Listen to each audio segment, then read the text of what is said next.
আমাৰ প্ৰথম স্কন্ধ ভাগৱতত এই কথা উল্লেখ কৰিছে আগ্ৰহ ৰতি প্ৰীতি ভক্তি শান্তি 6 নম্বৰত মুক্তি গতিকে আমি আজিৰ দৰে ঈশ্বৰৰ কথা শুনিবলৈ অভ্যাস কৰিব লাগিব অৰ্জুনক কৈছে অৰ্জুন তুমি 4 মুঠি জীৱৰ ভিতৰত সৰ্বশ্ৰেষ্ঠ উপাধি লৈ আহিছা মনক সংযম কৰিবা ইন্দ্ৰিয়ক সংযম কৰিবা নহলে আহিল কণা গল কণা খাগৰি কাটিল 3 কণা তুমি মনক যদি সংযম কৰিব নোৱাৰা ইন্দ্ৰিয় যদি সংযম কৰিব নোৱাৰা তোমাৰ মানৱ জন্ম ধৰাৰ কোনো সাৰ্থকতা নহব তেতিয়া অৰ্জুনে প্ৰতিবাদ কৰিছে কি বুলি অহেন শুনি অসন্তোষ কৰন্ত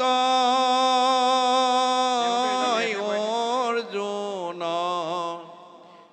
ইন্দ্ৰিয়ক বশ্য কৰি বাক পাৰে কোন কাৰ খাদ্য আছে ইন্দ্ৰিয়ক বশ্য কৰিব নাই নাই এইটো প্ৰস্তাৱ মোৰ গ্ৰহণযোগ্য নহয় কৃষ্ণই হাঁহি পেলাই কৈছে কৃষ্ণে বোলে সখী তুমি নকৰি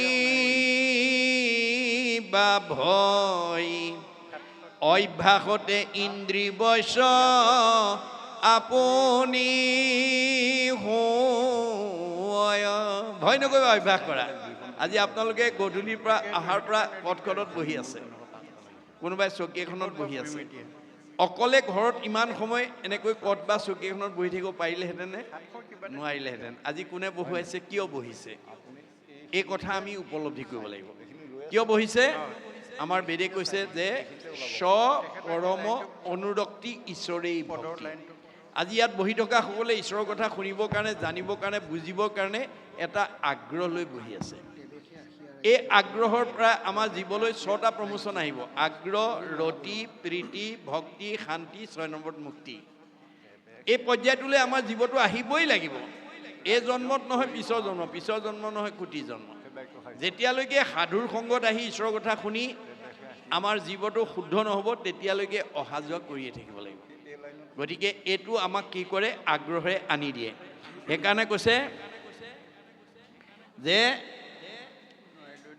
বৰ্ণাইল মৈত্ৰেয় কথা কৃষ্ণ পশুবিনে নিগদতি শুকমুনি অভিমন্যু সুত বৰ্ণাইল মৈত্ৰেয় কৃষ্ণ কথা অদবোধ সংক্ষেপে শীষ হ'ব কথা শুনিয়া বিদুৰ নলভিলা মনে অতি টিপিটি প্ৰচুৰ চমুকে ক'লে তেওঁ সন্তুষ্ট নহয় বহলাই ক'বৰ কাৰণে আহ্বান জনাইছে বাহুল্য কৰিয়া তাকক শুনিবেক প্ৰতি কৰজোৰে পুনু পুচিল অন্ত মহামতি আৰু অলপ বহলাই কোৱা বুলি বিদুৰে মৈত্ৰেয়ক আহ্বান জনাইছে বিদুৰ বদতি শুনি উপমুনি বৰ ভূমিক আসন্তে তুলি বৰাহ ঈশ্বৰ এই পৃথিৱীখন প্ৰলয় জলত যেতিয়া বৰাহে আনিলে আদি দৈত্য হিৰণ্যকক কৰিলন্ত হত ই কথা শুনিলোঁ মই তোমাৰো মুখত যে আদি দৈত্য হিৰণ্যাক্ষক তেওঁ এই মানে পৃথিৱী উদ্ধাৰ কৰি আনোতে বধ কৰিলে দন্তে অগ্ৰে পৃথিৱী আনন্ত মহেশ্বৰ দৈত্যৰাজ সমে কিয় মিলিল সমৰ তেওঁ প্ৰলয় জলৰ পৰা পৃথিৱীখন উঠাই আনোতে সেই হিৰণ্যাক্ষক বীৰৰ লগত কিয় তেওঁৰ যুদ্ধ কৰিব লগা হ'ল এই কথাটো মই জানিব বিচাৰোঁ ইটো কথা শুনিবাকো মনে ইচ্ছা যায় যদি অনুগ্ৰহ থাকে কহিও বুজায় যে হিৰণ্যাক্ষৰ লগত বৰাৰূপী ভগৱন্তৰ কিয় কাজিয়া কৰিব বা যুদ্ধ কৰিব লগা হ'ল এই কথাটো মই জানিবৰ কাৰণে মই আগ্ৰহ কৰোঁ দৈত্যেন্দ্ৰৰ জন্ম কৰিও বিস্তাৰ কৰিয়া শুনিবাকো মহুৰ উৎসুক কৰে হিয়া যে দৈত্যৰ জন্মৰ বৃত্তান্ত কথাও মই শুনিবৰ কাৰণে মোৰ মনে আগ্ৰহ কৰিছে যদ্যপি সংক্ষেপে মুনি কৈলা মহাভাগ তভু মোৰ মনে শুনি নখন্দিল অনুৰাগ যে তুমি যদিও চমুকৈ কৈছা মই কিন্তু মোৰ তৃপ্তি হোৱা নাই মোৰ আৰু জানিবৰ কাৰণে মোৰ মনটো আগ্ৰহিত হৈছে এতেকে বাহুল্য কৰি কৈও মোৰ বাপ হৰি কথা শুনিয়া এৰায়া থাকো তাপ এতিয়া ভগৱানৰ কথা আপুনি যিমান বহলকৈ শুনি থাকিব বহলাই শুনি থাকিব সিমানেই আমি 3টা তাপৰ পৰা নিজক মুক্ত কৰিব পাৰিম এতিয়া আমি ইয়াত বহি থকা সকলো ভগৱন্তৰ 3টা তাপত এটা নহয় এটা তাপত আমি ভুক্তভোগী হৈ আছোঁ ভগৱন্তৰ 3টা তাপত আমাক জীৱবিলাক তাপগ্ৰস্ত কৰি ৰাখে কি তাপ আদি ভৌতিক আদি দৈবিক আধ্যাত্মিক তাপ এই তিনিটা তাপত আমি কম বেছি পৰিমাণে ভুক্তভোগী হৈ আছোঁ। আমি কৰ্মদোষত এইকেইটা তাপত আমি ভুক্তভোগী হ'ব লাগে। এতিয়া আদি ভৌতিক তাপটোৱে আমাক কেনেকৈ প্ৰতিক্ৰিয়া কৰে দেহ জগতখনত, মনৰ জগতখনত, আমাক বেদত উল্লেখ আছে। মৃগ পক্ষী মনুষ্যাদৈ সৰীসৃপা দৈশ্য ৰাক্ষসৈ নিৰ্ণং জন্যতে আদি ভৌতিক। মৃগ পক্ষী সৰীসৃপ প্ৰাণী, সাপ বেং কোম যেনেকুৱা বিছা ভূত প্ৰেত পিশাচ মানুহ, অৰ্থাৎ ভগৱন্তৰ সৃষ্টিৰ পঞ্চভৌতিক প্ৰাণীৰ দ্বাৰা আমাৰ এই পঞ্চভৌতিক দেহলৈ যিবোৰ দুখ নামি আহে সেইবিলাকক কৈছে আদি ভৌতিক তাপ। কেতিয়াবা কাৰোবাক কুকুৰে কামোৰে, কাৰোবাক কেতিয়াবা মেকুৰীয়ে আঁচোৰে, কাৰোবাক কেতিয়াবা বিচাই ডাকে, কাৰোবাক কেতিয়াবা কুমজেলেকুৱাই কামোৰে, কাৰোবাক কেতিয়াবা সৰ্পই দংশন কৰে, কাৰোবাক আকৌ কেতিয়াবা মানুহেই মানুহক মাৰি আঘাত কৰে, ইত্যাদি ইত্যাদি। অৰ্থাৎ ভগৱন্তৰ সৃষ্টিৰ পঞ্চভৌতিক প্ৰাণীৰ দ্বাৰা আমাৰ এই পঞ্চভৌতিক দেহলৈ যিবোৰ দুখ নামি আহে সেই দুখবিলাকক কৈছে আদি ভৌতিক তাপ। আদি দৈবিক তাপটো কেনেকৈ আহে? কোনেও নভবাকৈ হঠাতে আমাৰ জীৱনলৈ যিটো দুখ নামি আহে সেই দুখটোক কৈছে আদি দৈবিক তাপ। ই কেনেকৈ আহে? আমাৰ শাস্ত্ৰত উল্লেখ আছে। শীত উষ্ণ বাতবুশ্ৰাম্বু বিদ্যুতাদি সমুদ্ৰম তাপ দ্বিজবৰ নিৰ্ণং জন্যতে আদি দৈবিক। অতিপাত ঠাণ্ডা, অতিপাত গৰম, বতাহ ধুমুহা, বিজুলী ঢেৰেকণি, বানপানী, ভূমিকম্প, সমুদ্ৰ আকস্মিক দুৰ্ঘটনা, বজ্ৰপাত ইত্যাদিৰ দ্বাৰা। এতিয়া আমাৰ অতি কম সময়তে আমাৰ হিয়াৰ আমঠু জুবিন গাৰ্গ গৈ সমুদ্ৰত প্ৰাণ এৰি থৈ আহিব লগা হ'ল। এইটো নভবাকৈ হৈ গৈছে। যি প্ৰকাৰেই নহওক তেওঁ সমুদ্ৰত গৈ প্ৰাণ এৰিছে। এইটো হৈছে আদি দৈবিক তাপ। আধ্যাত্মিক তাপক দুটা ভাগত বিভক্ত কৰি দেখুৱাইছে, শাৰীৰিক আৰু মানসিক। আপোনালোকৰ কাৰোবাৰ শৰীৰত যদি অৰ্শ, গুল্ম, পিত্ৰ, কেঁচুমূৰীয়া, মূৰৰ বিষ, পেটৰ বিষ, দাঁতৰ বিষ, কঁকাল বিষ, ভৰি বিষ, কাৰ কি আছে আৰু কাৰোবাৰ শৰীৰত যদি বেমাৰ আছে, তেওঁ যিমান ঐশ্বৰ্য বিভূতি ধন টকা পইচা মাজতে নাথাকক কিম্বা তেওঁ মনটো কেতিয়াও শান্তিত নাথাকে। শৰীৰত বেমাৰী থকা মানুহ কেতিয়াও সুখী হ'ব নোৱাৰে। এইটো আধ্যাত্মিকৰ শাৰীৰিক তাপ। মানসিক তাপটো 6 প্ৰকাৰে আহে। ক্ষুধা, তৃষ্ণা, জৰা, মৃত্যু, শোক, মোহ। ভোকত এমুঠি খাব নাপালে শৰীৰে কষ্ট পাব, পিয়াহত এগিলাচ পানী খাব নাপালে কষ্ট পাব। জৰা এটা দিনত কিচকিচিয়া চুলি এমাইললৈকে দেখে, ৰিং মাইলে শুনে, কমনীয় দেহা টান টান বস্তু চুবাই, যাওঁ বুলিলে যায়, খাওঁ বুলিলে খায়।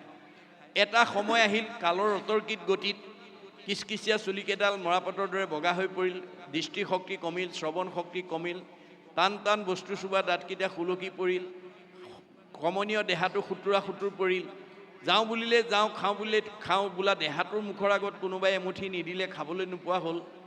এই পূৰ্বৰ স্মৃতি ৰোমন্থন কৰি আমাৰ মনলৈ যিবোৰ দুখ আহিব এইবিলাক কৈছে আধ্যাত্মিকৰ মানসিক তাপ। কেতিয়াবা আপোনজন মৰিলে দুখ লাগে, কেতিয়াবা মনে ভাল পোৱা বস্তু হৰণ ভগন হ'লে দুখ লাগে, আৰু মৃত্যুৰ প্ৰতি আমি সকলো ত্ৰস্তমান হৈ থাকোঁ। এই তিনিটা তাপে আমাক প্ৰত্যেকতে তাপগ্ৰস্ত হৈ থাকে। কিন্তু যদি আমি কৃষ্ণৰ কথা দৈনন্দিন শুনিব পাৰোঁ, ক'ব পাৰোঁ, মূৰ শুনিৰ মল কথা কহন্ত শুনন্ত, মুঠ বিনে চিত্ত আন দেৱত নেদন্ত, পৰম আনন্দ আহি মনত মিলয়, তেবে তাকো আৰু 3 তাপে নচয়। আমি যদি আজিৰ দৰে প্ৰত্যেক দিনাই এক ক্ষণ, বেছি নহয় 4 মিনিট সময়, আমি 24 ঘণ্টাৰ ভিতৰত বেদৰ মতে 4 মিনিট সময় আমি ঈশ্বৰৰ কথা শুনা, কোৱা আৰু গোৱাৰ কাৰণে আমি দিব লাগে। এতিয়া আমাৰ এই কথা নজনাৰ কাৰণে আমাৰ বহুত মানুহৰ 4 মিনিট সময়ো ঈশ্বৰৰ কথা শুনিবলৈ, ক'বলৈ, গাবলৈ সময় নাই। অৰ্জুনক কৈছে, আৰু হেৰা শুনা তুমি একবিনে নহো দুই, অবিদ্যা মায়াতো ভিন্ন দেখি। অৰ্জুন তুমিয়ে মই একেটাই। মায়াত থকাৰ কাৰণে মানুহে আমাক দুটা দুটা বুলি ভাবে। মূৰ অংশ জীৱ তুমি, মই আত্মা অন্তৰ্যামী, এহি হেতু তুমি মই সখী। তুমি মোৰ অংশ জীৱ অৰ্জুন, সেইকাৰণে তুমি মোৰ সখী। তে অৰ্জুনৰ লগত যদি সখী, আমাৰ লগত সখী হয়নে নহয়? আমি তেওঁৰে অংশ জীৱ হয়নে নহয়? হয়। সেইকাৰণে অৰ্জুনক বেছ কৰি আমাক কৈ আছে, সাৰথীৰ কহোঁ ভেদ লোৱাতাৰ পৰিছেদ, আনে নজানয় মহামতি, যিগোটা যে মহাৰথী ৰথেশ্বৰী কৰাগতি ৰথ কোনো চলাৱে সাৰথী তুমি যিখন ৰথত উঠি মহাৰথী হিচাপে যুদ্ধত অৱতীৰ্ণ হৈছা কৰ্মত অগ্ৰগতি হৈছা সেই ৰথখন কিন্তু মই পৰিচালনা কৰি আছোঁ সৰ্বতো সময়তে মনত ৰাখিবা অৰ্জুনক সতৰ্ক কৰি দিছে অৰ্জুনৰ ৰথখন যদি ভগৱানে পৰিচালনা কৰিছে আমাৰ ৰথখন কোনে পৰিচালনা কৰিছে আমাৰ ৰথখনৰ নাম কি দেহ ৰথ ঘোঁৰা মন ইন্দ্ৰী প্ৰাণ সেনাগণ বিষয় অৰণ্য ভৈলতাৰ এতিয়া আমাৰ বহুত মানুহ যিজন আমাৰ হৃদয়ত থকাৰ কাৰণে আমি চকুৰে দেখিছোঁ কাণেৰে শুনিছোঁ মুখেৰে খাইছোঁ হাতেৰে কৰিছোঁ ভৰিৰে গৈছোঁ অৰ্থাৎ আমি জীয়া মানুহ হৈ আছোঁ সেইজনৰ কথা শুনিবলৈ সেইজনৰ কথা ভাবিবলৈ সেইজনৰ কৰ্ম কৰিবলৈ সেইজনৰ ঠাইলৈ যাবলৈকে আমাৰ আজি বহুতৰ সময় নাই গতিকে তেওঁৰ ৰথখন ভালকৈ নচলিব দেই অৰ্থাৎ দেহ ৰথখনত ঘূণে ধৰিব অৰ্শ গুল্ম পিত্ৰ কেঁচুমীয়া মূৰৰ বিষ পেটৰ বিষ দাঁতৰ বিষ কঁকাল বিষ কাৰ কি আছে আৰু আপোনাৰ শৰীৰত যদি কিবা বেমাৰে আক্ৰমণ কৰিছে তাৰ বাবে মনক দায়ী কৰিছে ভাগৱতে মনে পাপ কৰে যায় লাগয় জীৱত সিকাৰণে জীৱে দুখ ভুঞ্জে সংসাৰত আজি এই কথাটো নজনাৰ কাৰণে আমাৰ উঠি অহা বহুত প্ৰজন্মই নাখাবলগীয়া খাইছে নকৰিবলগীয়া কাম কৰিছে নাযাবলগীয়া ঠাইলৈকে গৈছে যাৰ কাৰণে ভগৱন্তই দিয়া 100 বছৰ ভোগ কৰিবলৈ নোপোৱাকৈ আমাৰ মাজৰ পৰা বিদায় লৈছে আমাক ভগৱানে সবকে 100 বছৰ দি পঠিয়াইছে মনুষ্যৰ আয়ুষত বৰিষ সংখ্যাত মানুহ মাত্ৰেই সবকে 100 বছৰ দিছে তৎসত্ত্বেও আমাৰ বহুতে আমাৰ মাজৰ পৰা 100 বছৰ ভোগ কৰিবলৈ নোপোৱাকৈ বিদায় লৈছে কিয় আমাৰ ভাগৱতত বান্ধি দিয়া নিয়মবিলাক নমনাৰ কাৰণে আমাৰ ভাগৱতত 8 প্ৰকাৰ নিয়মৰ কথা কৈছে দেই সদাচাৰ বুলি কয় 8 প্ৰকাৰ সদাচাৰ আমি জানিব লাগিব কি সদাচাৰ কায়ৰ সদাচাৰ বাক্যৰ সদাচাৰ মনৰ সদাচাৰ গমন সদাচাৰ শৌচ সদাচাৰ অন্ন সদাচাৰ স্নান সদাচাৰ শয়ন সদাচাৰ এই 8 প্ৰকাৰ সদাচাৰ যদি আপুনি নিজেও মানে ল'ৰা ছোৱালীক ঘৰৰ পৰিয়ালক যদি মনাব পাৰে আপোনালোকৰ ঘৰখনত বেমাৰ আজাৰ নহয় আৰু 100 বছৰৰ আগতে কোনো বিদায় ল'ব লগা নহয় কাৰণ মহাপুৰুষ শংকৰদেৱৰ দিনত কেইবাজনো আটা পুৰুষে শংকৰ মাধৱৰ পৰাই ভাগৱতৰ ব্যাখ্যা শুনিছিল কিন্তু তেওঁলোকৰ এটা চাৰিত্ৰিক বৈশিষ্ট্য আছিল গুৰুতকৈ শিষ্য জ্ঞান খুচৰি খুচৰি লয় জ্ঞান নজনা কথাবিলাক সব শিকি লৈছিল শিকাওঁতা মাধৱদেৱে 107 বছৰ জীয়াই থাকিল শিকাওঁতা শংকৰদেৱে 120 বছৰ জীয়াই থাকিল তেওঁলোকৰ পৰা শিক্ষা লোৱা বদলা আটা 130 বছৰ ৰাম আটা 140 বছৰ মথুৰা দাস আটাই 151 বছৰলৈ আয়ুস বঢ়ালে ভগৱানে দিয়া বয়স 100 বছৰহে আছিলে এই উপৰঞ্চি বয়সবিলাক কাৰ পৰা পালে যিবিলাকে নীতি নিয়ম নামানে সদাচাৰ নামানে অনাচাৰ বেভিচাৰ কৰিব তেওঁলোকৰ পৰা আয়ুস কাটি নি মনাবিলাকক যোগ দিব আপোনালোকৰ এইখন গাঁৱত হালমৰীয়া গাঁৱত আটাইতকৈ বেছি বয়স পোৱা মতা মানুহ কোন আছে আৰু আটাইতকৈ বেছি বয়স পোৱা মাইকী মানুহ কোন আছে আপোনালোকে এবাৰ চালেই এই তথ্যটো পাব সেইজন মতা মানুহে গাঁওখনৰ ভিতৰত বেছি আয়ুস আছে যিজনে নীতি সদাচাৰ মানি চলে আৰু ঈশ্বৰৰ ভক্তি আছে মাইকী মানুহ সেইজনীৰে আয়ুস বাঢ়িব যিগৰাকী মাইকী মানুহ নীতি সদাচাৰী আৰু ঈশ্বৰৰ ভক্তি থাকিব তেওঁ আনতকৈ আয়ুস বঢ়াব পাৰিব মনত ৰাখিব কথাটো গতিকে এই 8 প্ৰকাৰ সদাচাৰ প্ৰথম কায়ৰ সদাচাৰ এই কায়টো আমি পৰ উপকাৰ কামত লগাব লাগে মই আজি আৰম্ভণিতে আপোনালোকক কৈছোঁ যে যদিও এইটো 4 দিনীয়া ভাগৱত পাঠ ব্যাখ্যা নহয় এইটো যজ্ঞ এইটো কলিৰ যজ্ঞ নাম যজ্ঞ ভাগৱত যজ্ঞ ভক্তি যজ্ঞ এই যজ্ঞটো পূৰ্ণাংগ কৰিবৰ কাৰণে আমি যদি এই শৰীৰটো অকণমান প্ৰয়োগ কৰিব পাৰোঁ তেতিয়াহ'লে পৰোপকাৰায় ইদম শৰীৰম অনুষ্ঠান মানে মই বুলি কৈছে এই অনুষ্ঠানটো সৰ্বাংগ সুন্দৰ কৰিবৰ কাৰণে যদি আপুনি অকণমান কায়েৰ সহযোগিতা আগবঢ়ায় তেতিয়া পুণ্য হ'ব পৰোপকাৰায় ইদম শৰীৰম কায়ৰ সদাচাৰ বাক্যৰ সদাচাৰ সত্যপ্ৰিয় হিত মনৰ সদাচাৰ দয়া প্ৰেম কৰোণা গমন সদাচাৰ আমাৰ ভৰিকেইটা ভগৱানে যাব দিছে যাব দিলে বুলিয়ে অগম্যা গমন কৰিলে নহ'ব আমি কলৈ যাব নালাগিব আমাৰ নিয়ম বান্ধি থৈছে কোনো সংঘ অনাসংঘ বামুণীয়া কীৰ্তনীয়া সত্ৰ সমাজৰ কাৰণে নহয় শংকৰদেৱৰ ধৰ্ম আদৰ্শটো বিশ্ব মানৱৰ কাৰণে শংকৰদেৱে ভাগৱতৰ মাজেদি বিশ্ববাসীক আহ্বান জনাইছে কি বুলি কৈছে উবা নৰলোক হৰি ভজিউক ধৰা ইটো উপদেশ এৰা আলজাল জীৱা কটকাল জৰা ভৈল পৰৱেশ এইটো উবা অসমৰ মানুহ ভাৰতৰ মানুহ সংঘৰ অনাসংঘৰ বুলি শংকৰদেৱ যদিও অসম মাতৃৰ বুকুত আৱিৰ্ভাৱ হৈছিল অসমৰ বা ভাৰতৰ মানুহক বা সংঘ অনাসংঘক কোৱা নাছিল, বিশ্বৰ মানৱক উদ্দেশ্যি কৈছিল। যাৰ কাৰণে মহাত্মা গান্ধীয়ে তেওঁৰ আহ্বানৰ প্ৰতি সঁহাৰি জনাই এটা মন্তব্য দি থৈ গৈছে, কি বুলি? What Shankardeva was alone able to do, nowadays the whole army of the English knowing people cannot do. বিশ্বত এতিয়ালৈকে যিমানবিলাক গুৰু আবিৰ্ভাৱ হ'ল, শংকৰদেৱে বিশ্ব মানৱৰ কাৰণে যিমান অমূল্য অৱদান দি থৈ গ'ল, পৃথিৱীত কোনো গুৰুৱে সিমান অৱদান দিব পৰা নাই। আৰু শংকৰদেৱ অসম মাতৃৰ বুকুত আবিৰ্ভাৱ হোৱাৰ কাৰণে অসমবাসীক ভূয়সী প্ৰশংসা কৰি থৈ গৈছে মহাত্মা গান্ধীয়ে। কি বুলি কৈছে? Assam is indeed fortunate for Sankardev has 5th century back given to Assamese people an ideal which is also my ideal of Ram Rajya. মই যিখন ৰাম ৰাজ্য অসমত প্ৰতিষ্ঠা কৰা মানস কৰি আহিছিলোঁ, শংকৰদেৱে 500 বছৰ পূৰ্বতে সেই ৰাম ৰাজ্য অসমত প্ৰতিষ্ঠা কৰি থৈ গৈছে। অসমবাসী সঁচাকৈয়ে ভাগ্যৱান। কিন্তু আজি আমি অসমৰ মানুহে গুৰুজনাৰ এই দৰ্শন আজিৰ দৰে শৃংখলাবদ্ধভাৱে পুংখানুপুংখভাৱে আলোচনা নকৰাৰ কাৰণে আমাৰ মাজতে বিভাজন হৈ আছে। একেখন গাঁৱতে 2-3টা খেল বা 2-3খন সমাজে আমি বসবাস কৰিব লগা আছে। এইটো আমাৰ কাৰণে দুৰ্ভাগ্য। শংকৰদেৱে কিন্তু আমাক এটা জাতি বৰ্ণ বৈষম্যহীন এখন সমাজ প্ৰতিষ্ঠা কৰি এই আদৰ্শৰে আমাক অনুপ্ৰাণিত হ'বৰ কাৰণে আহ্বান জনাইছিল। আপোনালোকে সকলোৱে জানে যে প্ৰাক শংকৰী যুগক অন্ধকাৰ যুগ বুলি কোৱা হৈছিল। শংকৰদেৱ আবিৰ্ভাৱ হোৱাৰ আগত আমাৰ অসমখন অন্ধকাৰ যুগ বুলি কোৱা হৈছিল। আৰু সেই সময়ত অসমৰ মানুহে ধৰ্মৰ নামত মানুহ বলি দিবলৈ কুণ্ঠাবোধ কৰা নাছিল। তেনে এটা সন্ধিক্ষণতে শংকৰদেৱ আবিৰ্ভাৱ হৈ অসমৰ চাৰিওফালে ঘূৰি চাই দেখিলে যে অসমত বিভিন্ন জাতি জনগোষ্ঠীৰ মানুহে বসবাস কৰি আছে আৰু এই সকলোবিলাক ঈশ্বৰৰ অমৃতৰ সন্তান। এই আধ্যাত্মিক জ্ঞানটো মই যদি অসমবাসীক দি থৈ যাব নোৱাৰোঁ, ভৱিষ্যতে এওঁলোকে কেতিয়াও একতাৰ দোলেৰে বান্ধ খাব নোৱাৰিব, সমন্বয়ৰ সেতু বান্ধিব নোৱাৰিব। গতিকে তেওঁ সেইকাৰণে সমস্তৰে মাজত এই আধ্যাত্মিক কথাত আত্মসম্পৰ্কীয় জ্ঞানটো দিবৰ কাৰণে অসমখনক অন্ধকাৰ বা পোহৰলৈ আনিবৰ কাৰণে প্ৰথম সমাজ সংস্কাৰ পথটোকে তেওঁ হাতত তুলি লৈছিল। দাৰ্শনিক পণ্ডিতে কৈছে কাষ্ট মানে socialism cannot come until the caste system is ended. Caste system is the moral enemy of socialism. এখন সমাজ গঠন কৰিবলৈ হ'লে জাতিভেদ প্ৰথা থাকিব নালাগিব। জাতিভেদ প্ৰথা সমাজ সংগঠনৰ এটা অন্তৰায়।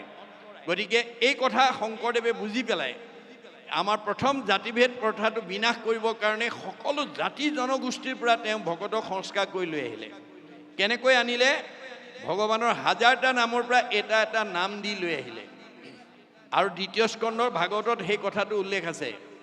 কিৰাত কছাৰী খাচী গাৰো মিৰি যবন কংক গোৱাল ধুবা যে তোৰক অসম মূলোক কুবাচ মেল চাণ্ডাল আনু সব পাপী কৃষ্ণ সেৱ কৰ সংগত পবিত্ৰ হয় হৰিত একান্তে ভকতি কৰিয়া বৈকুণ্ঠে সুখে চলয়। আজি এই 4দিনীয়া কাৰ্যসূচী ভাগৱত পাঠলৈ ইয়াত অঞ্চলৰ সকলো জাতি জনগোষ্ঠীৰ মানুহে আহি অংশগ্ৰহণ কৰিব পাৰে, তাত কোনো বাধা নাই। সকলোৱে ঈশ্বৰৰ কথা শুনি বৈকুণ্ঠলৈ পথ প্ৰশস্ত কৰিব পাৰে, তাত কোনো বাধা নাই। সেইকাৰণে সকলো জাতি জনগোষ্ঠীৰ পৰা ভকতক সংস্কাৰ কৰি আনিছিল। কেনেকৈ? ভগৱন্তৰ 1000টা নামৰ পৰা এটা এটা নাম দিয়ে সংস্কাৰ কৰি আনি সমাজক পৰিচয় কৰাই দিছিল। কি বুলি?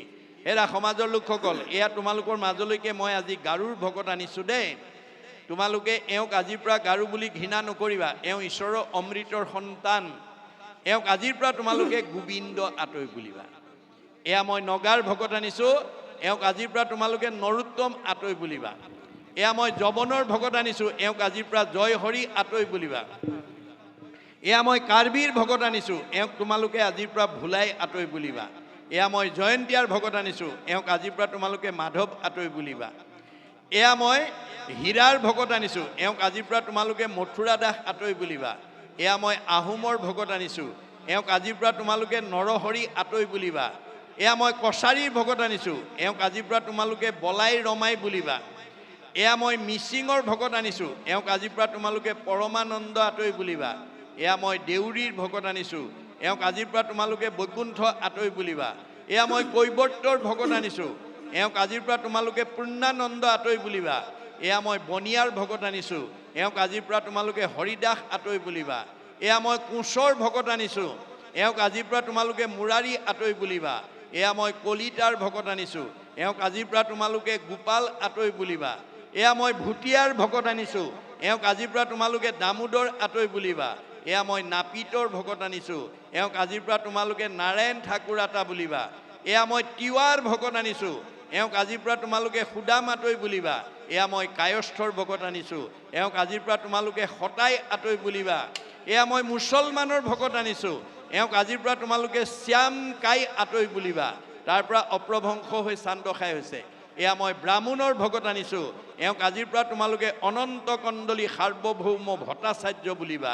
এইধৰণে সকলো জাতি জনগোষ্ঠীৰ পৰা ভকতক সংস্কাৰ কৰি আনি বৰ্ণ বৈষম্য এখন সমাজ প্ৰতিষ্ঠা কৰি ঘোষণা দি থৈ গৈছিল। কি বুলি?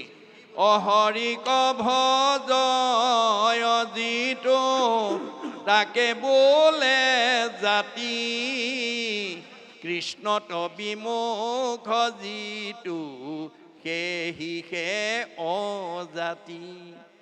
মানুহক দুটা ভাগত, এটা জাতি আৰু এটা অজাতি। প্ৰথম স্কন্ধ ভাগতো সুতে 28,000 ঋষিক সেই কথাটোৱে কৈছে। 28,000 বেদজ্ঞ শাস্ত্ৰজ্ঞ ঋষি সৌনকে প্ৰমুখ্য কৰি কৃষ্ণ বৈকুণ্ঠ প্ৰায়ণ হোৱাৰ লগে লগে পৃথিৱীলৈ কলি আহিল বুলি যেতিয়া তেওঁলোকে ত্ৰেতা যুগৰ যজ্ঞ আৰম্ভ কৰিলে, এদিন দুদিন নহয়, হাজাৰ হাজাৰ বছৰ যজ্ঞ কৰি যজ্ঞৰ ধোঁৱাৰে গা ধোঁৱাবৰণীয়া হৈ গ'ল, কিন্তু ফল নাপালে। অৱশেষত উপায়ন্তৰ হৈ সেই সময়লৈকে নিজ জাতি বুলি সমাজত বহিবলৈ নিদি বহুত যোজন পিছত বহিবলৈ দিয়া সুতক আমন্ত্ৰণ কৰি আনি গুৰু আসনত বহুৱাই তেওঁ আহ্বান জনালে। সৌনক বদতি শুনা সুত মহামানী, পৰম পাতকী কলি পাইলে হেন জানি, আৰম্ভিলো যজ্ঞ আশী সহস্ৰ বছৰ, হোম ধূৰ্মে ধূৰ্ম বৈন্য ভৈলে কলেবৰ। যে আমি কলি আহিল বুলি ভাবি যজ্ঞ কৰি যজ্ঞৰ দুৱাৰে গা ধোঁৱাবৰণীয়া হৈ গ'ল, কিন্তু ফল নাপালোঁ। যিটো কৰ্ম কৰোৱাটো নাহিকে বিশ্বাস, আপোনাৰো আয়ুকো কৰিলোঁ ব্যৰ্থে নাশ। আমাৰ আয়ুষে নষ্ট হ'ল। সম্প্ৰতি তুমি সি চিন্তি উক মহাহিত, কৰাই উক পান কৃষ্ণ চৰিত্ৰ অমৃত।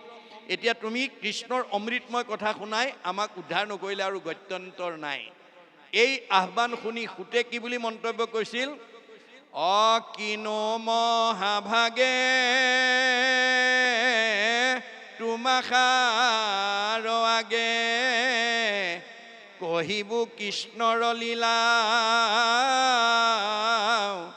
মাধৱৰ কথা সম্যকে পুছিলা। অমুক জীৱদান দিলা। হে সৌনক প্ৰমুখ্যে 28,000 ঋষি, তোমালোকে আজি মোক কৃষ্ণ কথা ক'বলৈ কৈ মোক জীয়া মানুহ কৰি থৰিলা। মই এই মুহূৰ্তলৈকে মৰা মানুহ হৈ আছিলোঁ। কৃষ্ণৰ কথাটো মোৰ মহালাভ আছে। কৃষ্ণৰ কীৰ্তনে জাতি অজাতি নাবাছে। দুটা ভাগ, হে নাই? এটা জাতি আৰু এটা অজাতি। মাধৱদেৱে কৈছে আৰু চৈতন্যপন্থীয়ে কৈছে, মুচিও শুচি হয় যদি হৰিক ভজে, আৰু শুচিও মুচি হয় যদি হৰিক তেজে। মাধৱদেৱে কৈছে, ৰাম বুলি তৰে মহা মহা অন্ত জাতি, যিটো নাম নলয়ে হীনতো হীন আতি। এয়া শাস্ত্ৰৰ দৰ্শন। গতিকে এই কথাবিলাক যাতে আমি সমাজত আমি প্ৰচাৰ কৰি আমি যাতে এটা জাতি হিচাপে বাস কৰিব পাৰোঁ, কাৰণ ঈশ্বৰ ভক্তিপৰায়ণ যাতে আমি হওঁ, তাৰ কাৰণে আমি গুৰুত্ব দিব লাগিব, আৰু তেতিয়া আমাৰ জীৱই মুক্তি লাভ কৰিব। এই তথ্য আমাক দিছে। তাৰপিছত কৈছে যে তুমি হেন বৈষ্ণৱত কৈব কৃষ্ণ কথা, মুত আত পৰে আন নাহিকে সৰ্বথা। তুমি যেতিয়া কৃষ্ণ কথা জানিবলৈ ইচ্ছা কৰিছা, মই কমেই। আপোনালোকে মনত ৰাখিব, এজনেই পৃথিৱীত গুৰু আৱিৰ্ভাৱ হৈছে যিজনে সাম্যবাদ প্ৰতিষ্ঠা কৰিছে। স্ত্ৰী শুদ্ধে কৰে যদি আমাতো ভকতি, তাহাক দিবা জ্ঞান মহামতি। মাইকী মানুহেও যদি মোৰ কথা শুনিবলৈ আগ্ৰহ কৰে, তুমি মুক্ত মনে ক'বা। কিন্তু মতা মানুহ হয়, কিন্তু অভিমান অহংকাৰ নুশুনে। সঠত দাম্ভিকত নকহিবা ইটো তত্ত্ব, সদা উপদেশ দিবা বৈষ্ণৱ জনত। গুৰুজনৰ আদৰ্শমতে দেহৰহে মতা মাইকী আছে, আত্মাৰ নাই। আত্মাটো মাইকী মানুহৰ দেহতে থাকক বা মতা মানুহৰ দেহত, আত্মাৰ দুটা ভাগ আছে, এটা সংস্কাৰী এটা অসংস্কাৰী, এটা পুণ্যৱন্ত এটা পাপৱন্ত। এতিয়া আপোনাৰ দেহত থকা জীৱটো পাপাত্মা নে পুণ্যাত্মা আপুনি নিজেই পৰীক্ষা কৰিব লাগিব।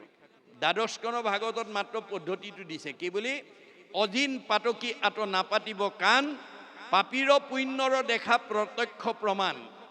আপোনাৰ আত্মাটো পুণ্যাত্মা নে পাপাত্মা আপুনি নিজেই প্ৰমাণ কৰক। যদি ঈশ্বৰৰ কথা শুনি ভাল লাগিছে, আগ্ৰহ বাঢ়ি গৈছে, আপুনি পুণ্যাত্মা।